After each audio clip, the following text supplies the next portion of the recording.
Hi guys, I am Bhavik Wagela and in today's video we are going to discuss the concept of bank reconciliation statement. Let us take an example of a company known as Lenovo. What happens when it sells its laptop to the customers? It will be passing an entry, right? Now the entry that it will be passing will be debit bank and credit revenue. Perfect. Now this money gets deposited into Lenovo's bank account.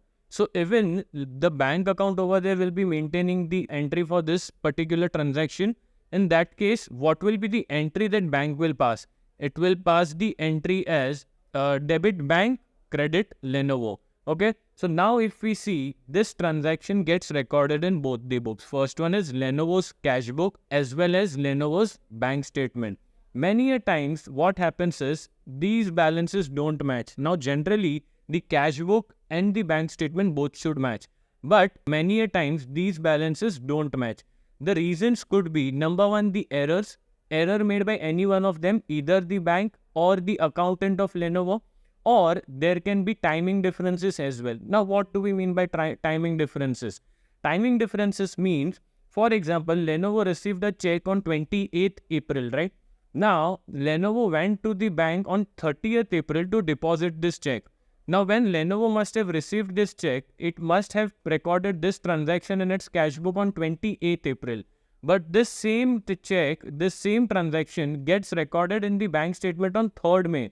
So don't you think a transaction which already appeared on 20th April in my cash book is not appearing in my bank statement on 28th April? It's appearing on 3rd May. So what is happening? This causes an imbalance, right? Your balance as per bank statement and balance as per cash book does not match.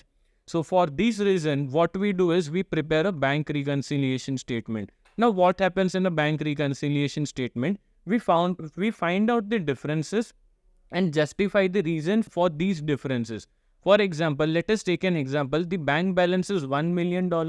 Okay. Now the cash book balance is 9,80,000. What will happen? The balance in bank statement is 1 million and in cash book it is 9,80,000. So what I will start is, I will start with balance as per bank statement. Okay. Now from that I will reduce check issued but not presented for payment, right? Now I must have already recorded this transaction. So what happens in this case is, my bank balance shows a balance of 1 million, but my cash book shows 9,80,000. Means I have recorded a payment in cash book, but the same is not reflecting in my passbook. So how do we prepare a reconciliation statement? We start with balance as per bank statement. From that, I will reduce check issued but not presented for payment. Okay. And what I will get is my balance as per cash book. So that's all about bank reconciliation statement. Comment below if you have any queries. Happy learning.